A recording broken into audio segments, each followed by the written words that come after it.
Welcome, brothers and sisters. Thank you so much for tuning in. My name is Joe Gartman, and I am excited to present to you guys the newest edition of Redeemed Royalty. This is the Declare His Praise podcast. Now, for those of you that are unfamiliar with Redeemed Royalty is a Christian clothing brand that I founded last year in 2020. And more than just a brand, Redeemed Royalty is a ministry. And the vision of Redeemed Royalty is to inspire others to share their testimonies. And so today, I am actually going to share my testimony of how I came to Christ. And then in the upcoming weeks, we will have special guests come and share their testimonies as well. So with that said, let's hear how God changed my life. My story begins 9 years ago, but really I want to share my childhood and my school life, things that I feel really impacted my journey. Mom, Dad, thank you. I know you're watching. Thank you for all your support, your love. But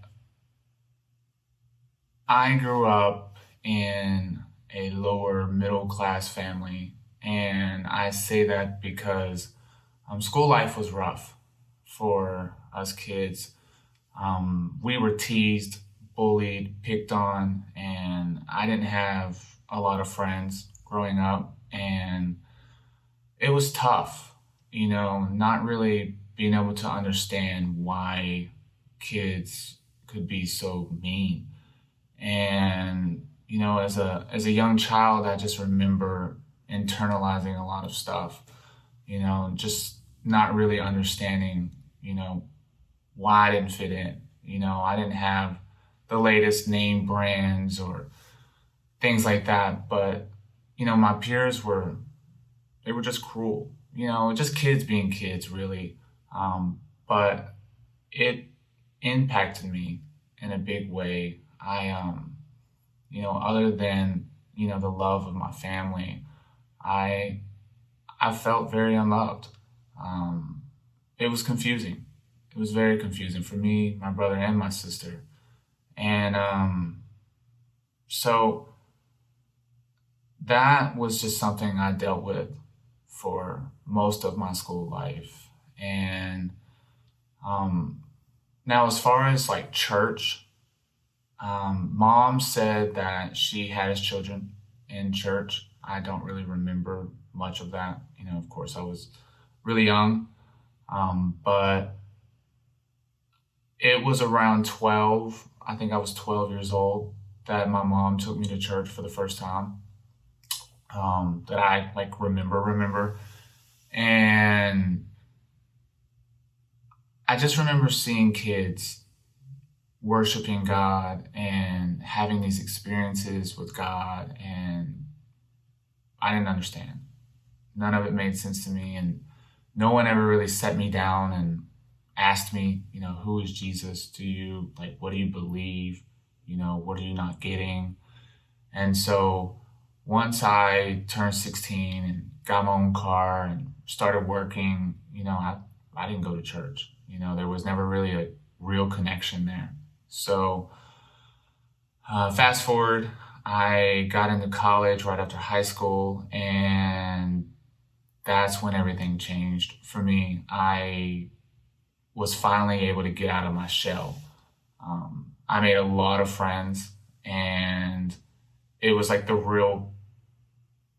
was the first time that people accepted me for who I am. Of course, everyone in college has no idea that I grew up in a lower middle class family. No one in college cares what clothes you wear and, anything like that. Just you can be yourself. And so it was my first time to really be myself. And that was just something I had never experienced.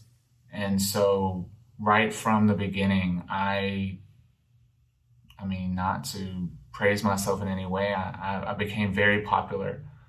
I got my first girlfriend, And she was one of the most beautiful girls on the campus, which was just something I never imagined, being this, ugly kid in school, like it was just crazy. And now all of a sudden I have all of these friends and all of this attention, and that quickly transitioned me into partying and drinking. I partied a lot, and I don't know. It was just I made all of these friends, and this was a new experience for me, and I just wanted to live it up. I wanted to do all the things that I had never done before, and so I did. I indulged in all of my fleshly desires, and we won't go into detail. And that quickly spiraled out of control for me. I got carried away with the drinking. I eventually ended up in the emergency room, and the doctor told me, if you continue to drink like this, you're going to have serious health issues. And so getting that news, but of course, being Mr. Popular, Mr. Party guy, you can't party sober. And so that was the first time that I really started experiencing, just there was this void in me. But, again, not wanting to go to party sober, I switched to drugs, and I started smoking a lot of weed. And it's crazy because all of my friends had always wanted me to do drugs, but I just wasn't ever interested. I don't know why. I guess with it being illegal, that had something to do with it. And then once I decided, hey, I can't really drink anymore because of my health, and I started doing drugs, everyone was just excited, just like, oh my goodness, Joe Gartman is finally doing drugs. Let's show him everything. And so I remember just at some points just going from house to house, friend to friend, just everyone just wanted to get me high. And I mean, this is just completely me being transparent. That was my new life. And at one point I got into pain pills, and all while this is going on, I was in college. I was doing great. I had a great job. I had just gotten a great promotion. I bought a brand new car. My grades were amazing. I was doing so good while all of this was going on. And then at some point it took a sharp turn for me. I eventually stopped going to school, and I eventually dropped out. And then right after that, I got into an argument with my boss, and just having this I don't really care about anything kind of attitude, I quit my job on the spot. And of course, with no job, it's really hard to pay for a new car. And so I ended up having to let my car go. And that's when I ended up moving in with my mom. She had a 2-bedroom apartment, and I moved in, and I was sleeping on her pull-out couch. And one night, I want to say it was 2, 3 in the morning. It was really early. I was literally sitting on the couch. I had just stepped outside and gotten high, and I was sitting on the couch in the dark. I hadn't made it into a bed yet, and my mom walked into the living room, and I was just like, what are you doing up? And she was like, God woke me up to come talk to you. And I was just like, yeah, no, I'm not having this conversation. No, please just leave me alone. And my mom, just being really concerned about me, was just like, no, son, here's the deal. Like, I'm not about to just watch you throw your life away. You were doing so good at one point. We're going to have this talk. And I was like, no, no, we're not having this talk. I am not having this conversation with you. We're not about to talk about God. If you must know, Mom, I'm high as a kite right now. And eventually she got frustrated enough and she went back to her bedroom, and that's when I was like, okay, like that was awkward. And so I'm sitting there and God was like, what if I sent your mom in there for a reason? And I was just like, no, this is all in my head. I'm talking to myself right now. And God was like, what if you are not talking to yourself? What if you are really having a conversation with me? And I was like, no, there's no way. No, I'm talking to myself right now. This is stupid. And God was just like, for the sake of this conversation, pretend that you're having a conversation with me. And I was just, okay, let's pretend that I'm really talking to you. And God was just like, you have felt unloved your whole life, and you have chased everything to fill that void that you have, and you've done everything to find happiness. And how has any of that panned out for you? And I was just, okay. You make a point. You've had all of the girls and the popularity and the status and the reputation and just all of the material things, and you were doing great in college, which you thought would pan out a great success for you. And has any of that really, really worked out? And I was like, no, not really. And he was like, you've never given me an opportunity to come into your life. And that struck a chord, because as I was sitting there, I realized I had tried everything, and nothing really made a difference. I still felt this deep, deep void. And so I was like, okay, God, what do I do? Like, I don't know anything about you. I don't know anything about being a believer, walking in faith. What do I do? And God was like, you can start right now by going and flushing all of your drugs down the toilet. And I was like, yeah, no, nope, I am way too high for this. There's no way. I'm not doing it. Nope. And God was just like, if you really want to do this, then this is how you start. And I was like, oh, okay, what do I have to lose? And God was like, and this is something that I've told a lot of people that I've shared my testimony with. God was like, give me an opportunity to change your life. And if you're not satisfied, guess what? All of that will still be there. The alcohol, the parties, the girls, like all of that, everything that the world has to offer will always still be there. And so I was like, okay, I'll do it. And so that night I got up and I went and flushed all of my drugs down the toilet. And I went to my mom's bedroom. I knocked on the door and she let me in, and I knelt by her bed and I said, Mom, can I go to church with you Sunday? And she was just like, what?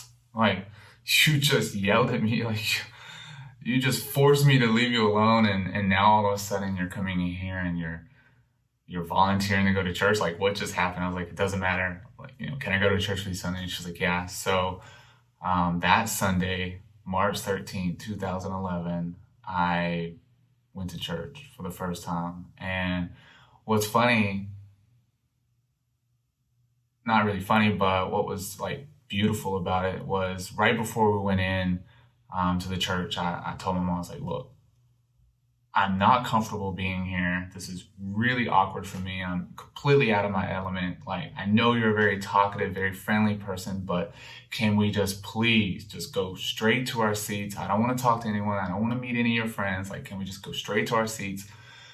And so my mom was like, of course. And so we go, and I'm not kidding you. Like, the moment I sat down, I want to be invisible. And the moment we sat down, tears just started streaming down my face, and I couldn't control it. I'm like sitting here just trying to wipe them away. I don't want to bring any attention to myself. And so, all of these years I look back and I realized that was like my soul was free. Like, Satan has lost his grip on me. And that was just my body's response to all of it. And so anyhow, when the pastor at the end of his sermon asked if anyone wanted to follow Christ, I stood up and I went down to the altar. And, again, I wanted to be invisible. I did not want to stand up in front of all these people, but I knew that if I was going to really do this, this was the first step. And so I went down to the front, I dropped down to my knees, I raised my hands, and I said, God, I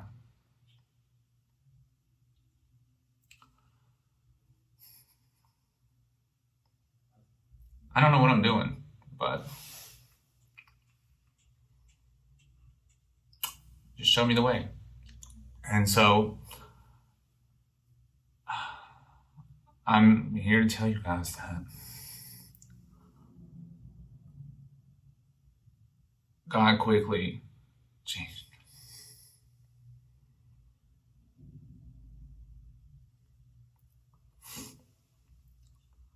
God quickly changed my life. And I've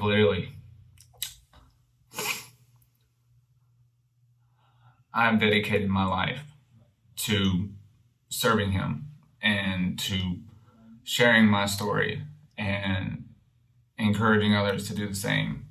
And I know that there are a lot of hurting people out there, a lot of lost people out there that have felt the way that I felt. And so I am here to do this brand, this ministry, and I am hoping that you guys will join me and we can change the world. I know that God has a plan for each and every one of us, and we all have a beautiful, beautiful story to share. So that's it. That's my testimony, guys. Thank you so much. This is a dream of mine, and yeah. So, family, I just want to thank you again for tuning in with me, and be sure to hit the subscribe button if this is something you're interested in seeing more of, hearing more of, and if this encouraged you or inspired you in any way, feel free to share. Also, if you are interested in joining with me and sharing your story, sharing your testimony, you can email me at redeemroyalty14@gmail.com. And other than that, guys, I just really thank you, and I love you all. God bless, family.